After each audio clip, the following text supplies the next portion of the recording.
Everybody is debating if AI is a big bubble. Is the AI bubble popping? You might have been watching your stocks today and wondering that. The threat of a bubble. An AI bubble burst. Reality check could be coming for AI valuations. If the whole thing blows up, which is a possibility, I don't know if it's going to happen, the pitchforks are going to come out for these guys. Because if it's just a bubble, the ending is simple. The stock prices crashes, few companies go bankrupt, few investors lose money. We've seen this movie before. But here's what's bothering me. Because if this were just a bubble, the story would end simple. A few overhyped companies, crazy valuation, too much money, and then one day, pop. But the real danger might be worse than this. What if this isn't just hype in stock prices? What if this hype is hardening into infrastructure? What if it affects you, the person sitting behind this screen? Because right now, the biggest company in the world are pouring around $650 billion into AI infrastructure this year alone. Not just the software, not just chatbots. I'm talking about chips, data center, land, cooling, transformers, electricity, and more. And this should sound familiar because in 2008, Wall Street took risky assets, wrapped them into a safe language, and sold them to innocent 9-to-5s like the future was guaranteed.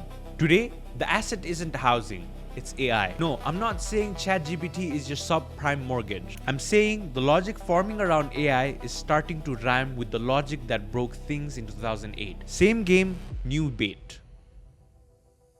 And I get it why people say it's an AI bubble. A handful of companies are carrying the narrative. The spending is absurd. A lot of AI products still don't clearly cover their costs. And from the outside, it can look like the tech CEOs are passing the same pile of money around just to keep the machine looking alive. The exact tension is one of the strongest parts of your, if not bubble, reference. But here's something that makes it more complicated than an AI bubble. A lot of initial capital is not coming from random retail mania. It's coming from the richest companies on earth. This is just fear of missing out, just with private jets. Part of the reason the AI build-out has survived so many obvious signs is that the initial money source is unusually strong. Big tech has had giant piles of cash and dry powder for years, which makes this different from a pure debt-fueled house of cards from day one. So this is not fantasy, it's a real build out. This is exactly why you should worry. Because once the real money becomes real infrastructure, backing out gets real harder.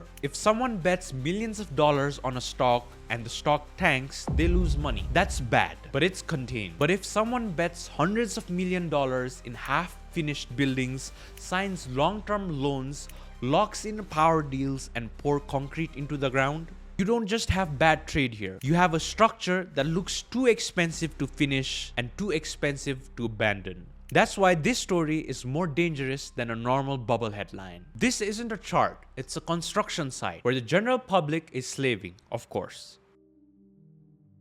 And this is where I want to slow down and be precise because people love lazy comparisons. The dot-com, the housing crash, tulips, whatever. But the point is that AI is beneficial to one of those. Point is that each boom had a different weakness. The dot-com bubble was a story about the internet being real, but the valuation and business models getting too far ahead of reality. Your if not bubble source points out something here. Dot-com needed outside stocks to finally crack confidence. And once the narrative broke, a lot of unviable business models got exposed. The 2008 crash was a story about risk getting packaged and layered and spread through the financial system until no one really knew who was holding the bomb. And the AI hype looks like a weird hybrid of the same disease. Like the dot-com bubble, the underlying technology may be transformative. And like 2008, the financing around it might be dangerous if the future cash flow doesn't show up fast enough. That is why bubble is too small of a word. Bubble makes people think of overpricing, and how overbuilding financed by optimism is how you get much more system-level problems. That's the real insight. Dot-com was an overvalued software. 2008 was a missed packaged risk, and AI could be overbuilt infrastructure financed on future certainty. That is much more interesting story. Customers see AI as smarter chatbots. Investors are paying for an entire physical system underneath it. The chips, the data center, the land, cooling system, transformers, everything in between. That's the real race. Not just who has the smartest model, but also who has the bigger infrastructure. And that should unsettle people because software business are supposed to be lighter as they scale. That's the old dream. Build once, distribute everywhere. and the margins improve. AI, at least right now, is getting heavier. The more the ambition grows, the more physical the business becomes. And the numbers have stopped sounding like startup numbers and started sounding like industrial policy numbers. Reuters reported that Alphabet, Amazon, Meta, Microsoft are tracked to spend over $650 billion on AI infrastructure. Quite a large number, can't even fit on my fingers.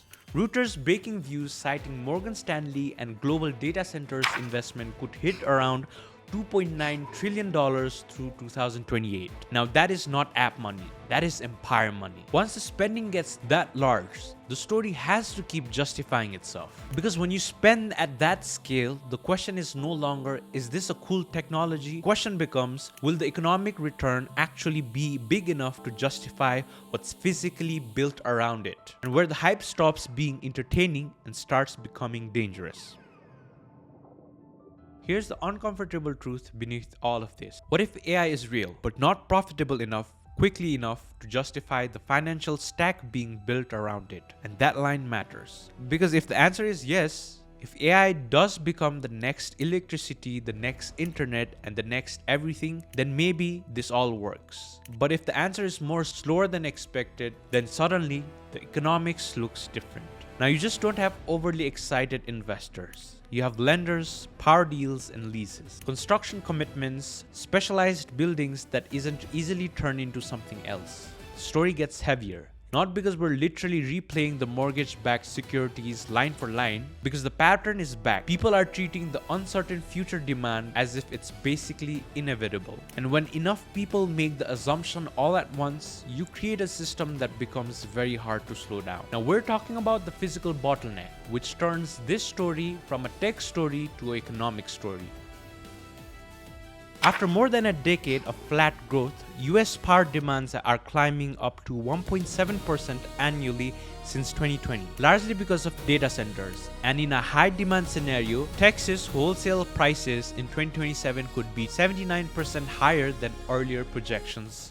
By 2030, data centers could be consuming roughly 9% of all US electricity. Now the AI bubble story is related with the economy. AI is being marketed like a software but colliding with the world like infrastructure.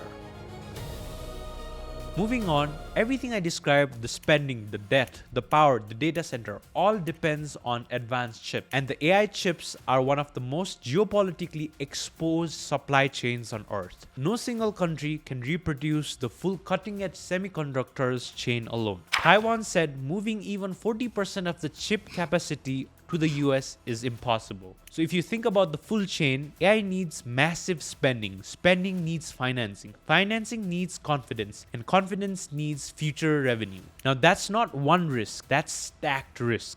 And stacked risk is exactly the kind of thing market loves to ignore until they can't. So the scary part is that, is AI real enough to keep the money flowing? Real enough to keep the concrete pouring? Real enough to keep the debt stacking? And to keep the power grid bending around it? But not profitable enough, at least not yet, to justify how massive the system around it has become. 2008 was never about the houses. It was about what happened when the story gets bigger than the cash flow underneath it. And from countries like ours, that's the part worth watching. Not because we control this machine, because the richest companies in the world start reshaping capital energy and the supply chains around one giant bet. The rest of the world doesn't get a vote. So the real question isn't, is AI a bubble? The real question is that what happens when the future gets financed before it gets proven? Because that's when the hype stops becoming a headline and becomes a system. And the system is much harder to escape than the bubble.